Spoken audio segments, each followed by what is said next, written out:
Après 41 jours d'une intense activité en campagne d'expérimentation et 2 semaines à peine moins actives de remise en état du bateau à Faraouté, le Doudard de Lagrée rallume ses machines et à 15 h le 20 juillet 1967, il fait route à l'est, chargé d'une double mission. La première aux ordres du service mixte de sécurité radiologique et du service mixte de contrôle bactériologique, la seconde mission étant sans rapport avec nos activités habituelles, au profit de l'Office de la radio et de la télévision française pour le tournage d'un épisode du feuilleton Les Chevaliers du Ciel. Le 21 juillet 1967, dans le lagon de Hao, nous embarquons les cinéastes de la télé. C'est déjà un spectacle en soi que de voir ces gens agités qui, furetant partout à la recherche d'emplacements de tournage, investissent les lieux sans vergogne pour y déployer leur matériel. Je ne suis pas le seul à avoir manqué l'arrivée de Christian Marin, l'unique acteur impliqué dans les séquences à produire durant l'escale de Hao. Très vite, la vedette s'est trouvée accaparée par un comité d'accueil et dirigée vers le carré pour un briefing. Alors, comme il me semble évident qu'il y aura des prises de vue à la passerelle, je file sur place et là, pas de chance, même si j'ai vu juste, les non-initiés sont maintenus bien à l'écart du studio improvisé. Contournant l'obstacle, je me prépositionne au central opération, que je sais n'être séparé que par une porte de l'abri de navigation. Du reste, cette dernière étant ouverte, elle laisse passer les câbles branchés sur nos prises de courant, réquisitionnés en la circonstance pour alimenter projecteurs et autres appareils de prise de vue. Ma patience est récompensée. Depuis mon poste d'observation, j'assiste à l'arrivée d'un groupe composé de quelques officiers, dont le Pacha, et bien sûr, parmi les civils qui suivent, je reconnais Christian Marin, vêtu d'un tricot rayé de matelot. Comme je suis obligé maintenant de partager avec les copains cet observatoire, j'assiste épisodiquement à des séquences où figurent le capitaine de frégate Besneau et le lieutenant de vaisseau Le Garce, aux côtés de La Verdure. C'est peu, mais suffisant pour affirmer plus tard dans mes récits. J'y étais, j'ai vu. Demain, une mise à terre du corps de débarquement est organisée, et là, encore mieux, je vais prendre place sur la pellicule.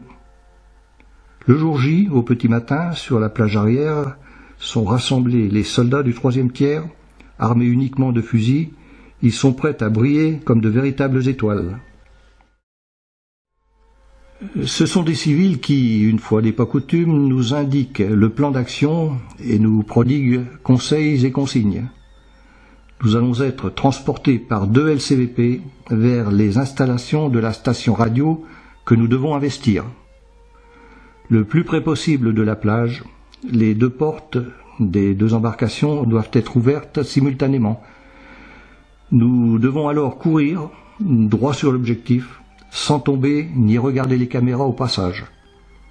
Passé les antennes que l'on nous désigne, notre mission cinématographique sera achevée.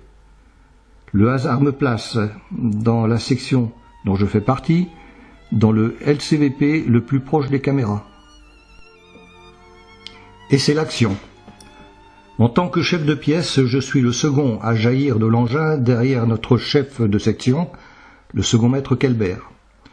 De l'eau jusqu'à la ceinture et mon arme tenue à bout de bras, je progresse difficilement en évitant les quelques pâtés de coraux non évoqués lors du briefing. Je suis très concentré, très appliqué.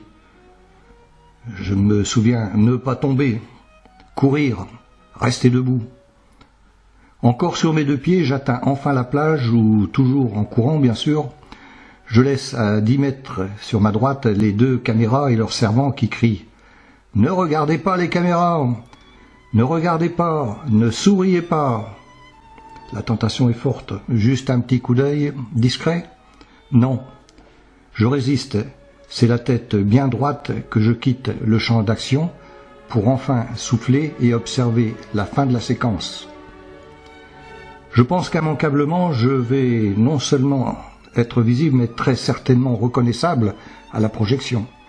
J'envisage déjà d'en informer toutes mes connaissances, mes parents, amis, copains de Fontaine-les-Grès, afin qu'ils guettent cet épisode où une surprise les y attend. Raté. Trop de figurants, beaucoup moins scrupuleux que moi, ont cédé au charme des objectifs et leur ont adressé un bref mais coupable regard. Donc, on la refait. Par la mer, nous regagnons les péniches de débarquement et une nouvelle prise de vue s'organise. Côte à côte, les deux LCVP s'approchent du rivage et nous sommes toujours en première ligne. Le patron de notre embarcation signale des coraux en grande quantité. Il a l'air préoccupé. Visiblement, nous n'abordons pas exactement là où il le faut. Qu'importe, l'opération est lancée, alors la porte tombe, découvrant la plage qui, cette fois, m'apparaît bien loin. Kelber saute. Il a de l'eau à mi-cuisse. Il trébuche, puis brutalement, il ne laisse plus apparaître au-dessus de la surface que sa tête. Il était sur un pâté de corail, et après quelques pas, il se trouve sur le fond. J'hésite à suivre mon chef, mais je suis projeté en avant par la déferlante enthousiaste des débarquants qui n'ont pas encore réalisé la situation. Je suis dépassé, bousculé, accroché. Je suis partie intégrante de cette belle débandade, de cette farce qui finalement se termine par une rigolade généralisée. Une moitié d'entre nous, les derniers, échappent aux mains, et bien entendu, on la refait. Cette fois, ma section est mise à l'écart. Comme il n'est pas question de sortir déjà trempé du LCVP, la crédibilité des images en souffrirait. D'une part, notre embarcation est placée au second plan, et d'autre part, les baigneurs involontaires de la seconde prise sont relégués à l'arrière du LCVP. Débarquement troisième, action. Tout va bien en approche. Une nouvelle fois, la porte s'ouvre. Pas vraiment. Elle s'ouvre en partie. Il faut alors la pousser manuellement. Il faut aussi sautiller dessus pour la mettre à plat. La chose étant réalisée, je sors presque dernier, alors que mes camarades de la première péniche foulent déjà le sable en face des caméras. Quant à mon tour, j'ai les pieds au sec. La séquence est interrompue et jugée exploitable malgré l'incident d'ouverture. Ouf, il n'y aura pas de quatrième. Et tant pis pour ma carrière avortée. À présent, nous regagnons l'embarcadère en longeant la longue piste de l'aérodrome de Hao. Christian Marin, qui dispose d'une voiture, nous accompagne pourtant un bon bout de chemin.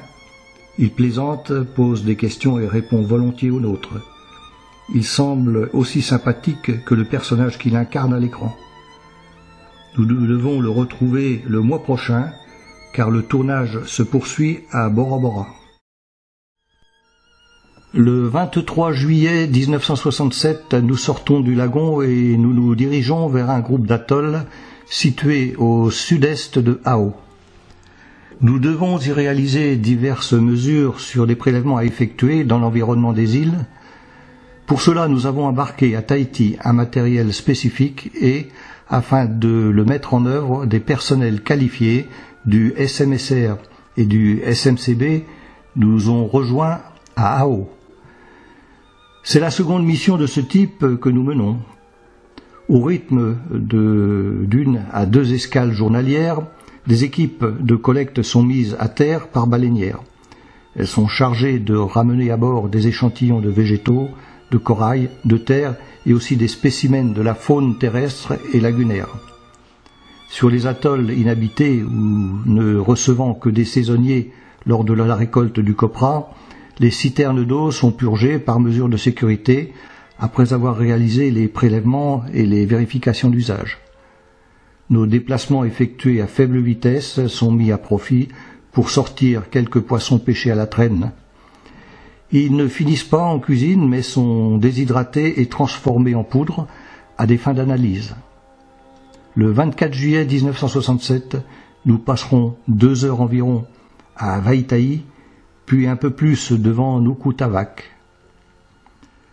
Le 25 juillet 1967, nous touchons Tenararo et Vahanga, atoll du groupe Actéon, comme Maturei Vavao et Tenarunga, visités, eux, le 26 juillet 1967. Cet archipel, situé sous le vent des sites de Mururoa et Fangatofa, n'est pas habité mais dispose de cocoteraies régulièrement exploitées. Le 27 juillet 1967, nous voyons les atolls de Maria et Marutea.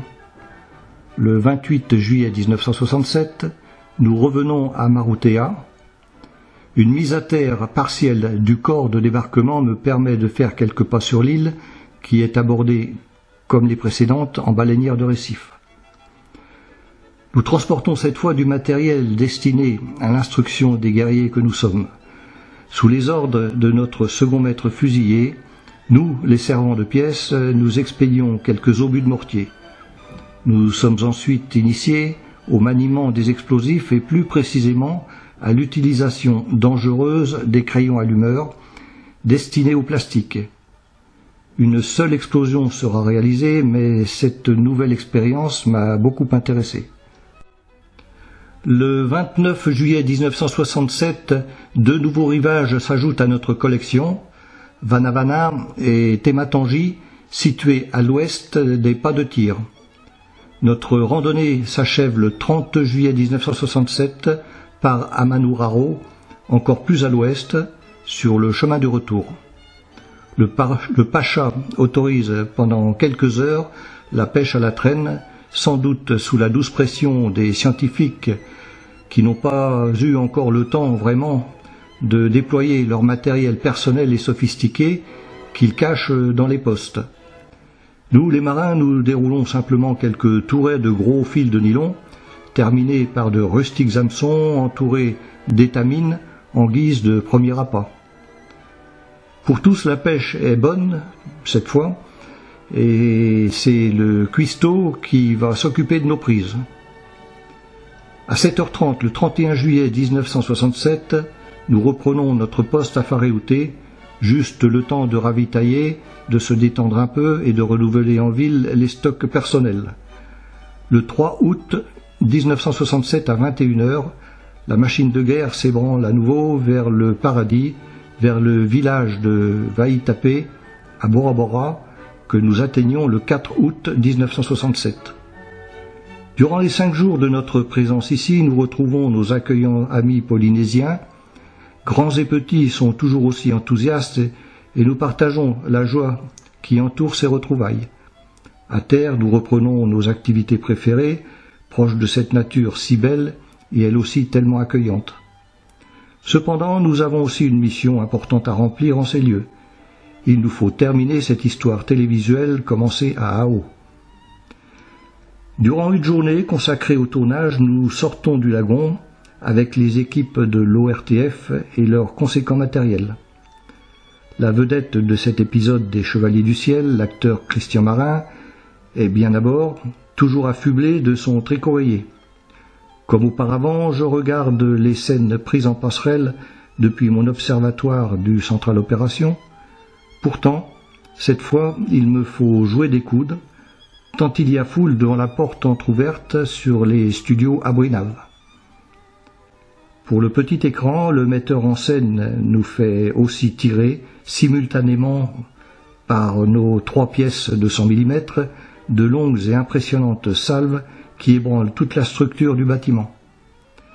Christian Marin, le Pacha et des hommes de quart en passerelle supérieure participent à cette occasion au scénario, ce scénario simulant un tir contre terre. Plus tard, il nous est demandé de charger dans la baleinière des cartons et des caisses vides récupérés aux cuisines, et là la verdure prend place au milieu de cette cargaison vers je ne sais quelle destination et dans quel but. Pendant ce temps, à terre, notre officier détecteur encadre une équipe de légionnaires chargés de réaliser des explosions aux abords de la piste de l'aérodrome sur la plage de corail du Motu.